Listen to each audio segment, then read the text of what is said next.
Saudara Anda menyaksikan Sapa Indonesia Pagi kali ini di segmen Kompas Bisnis bersama saya Putri Oktaviani. Saham emiten sawit milik sejumlah konglomerasi langsung menghijau bahkan melesat tinggi setelah Presiden Prabowo Subianto menyatakan komitmen memakai sumber nabati sebagai bahan solar. Pertama adalah saham John Lynn Agro Raya dengan kode JARR yang sejak Senin rally di jalur naik. John Lynn Agro Selasa 22 Oktober ditutup di level 438 atau melonjak 14,66%. Jika dihitung dalam sepekan saudara, saham ini bahkan melesat 48,98%.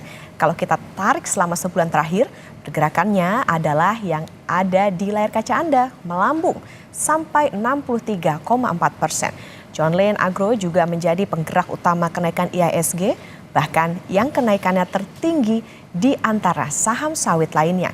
Sedikit informasi saudara, John Lynn Agro terafiliasi dengan John Lynn Group milik pengusaha Andi Syamsuddin Arsyad atau dikenal dengan Haji Isam. John Lynn Agro tahun ini mulai mengolah sawit jadi solar dengan kandungan 50 atau B50. Saham sawit lain yang juga menghijau adalah milik konglomerasi Grup Salim atau yang terafiliasi dengan Indofood, pemilik merek mie instan sekaligus minyak goreng, yaitu Salim Infomas Pratama. Saham sawit dengan kode SIMP ini per 22 Oktober ditutup naik 1,44% ke 422 per unit. Naik wajar meski di atas kenaikan IHSG. Kalau kita tarik 5 hari perdagangan, kenaikannya sampai dengan 2,43% dan dalam 1 bulan naik 4,46%. Saham sawit yang juga naik selanjutnya saudara masih terafiliasi dengan konglomerasi Salim, yaitu perusahaan perkebunan London Sumatra Plantation atau LSIP. 22 Oktober, LSIP menguat 6,4% ke 1.245 per unit.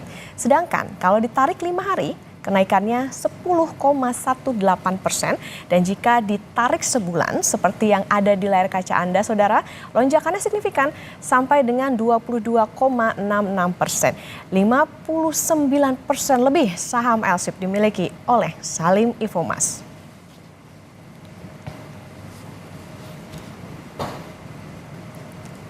Tidak hanya saham sawit perusahaan afiliasi Haji Isam dan konglomerasi Grup Salim saja sebenarnya naik saudara. Perusahaan afiliasi konglomerasi Sinarmas yaitu SMAR juga menghijau. Prabowo Subianto dilantik hari Minggu 20 Oktober tepat sehari sebelum dimulainya perdagangan di bursa. Pidato Prabowo yang menyebut sawit untuk solar disambut meriah emiten perkebunan. Saudara-saudara sekalian,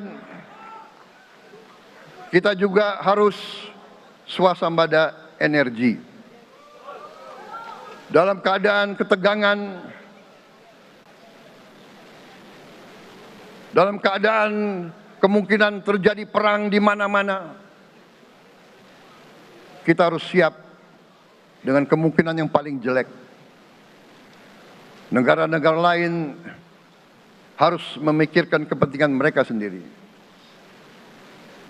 Kalau terjadi hal yang tidak kita inginkan, sulit akan kita dapat sumber energi dari negara lain.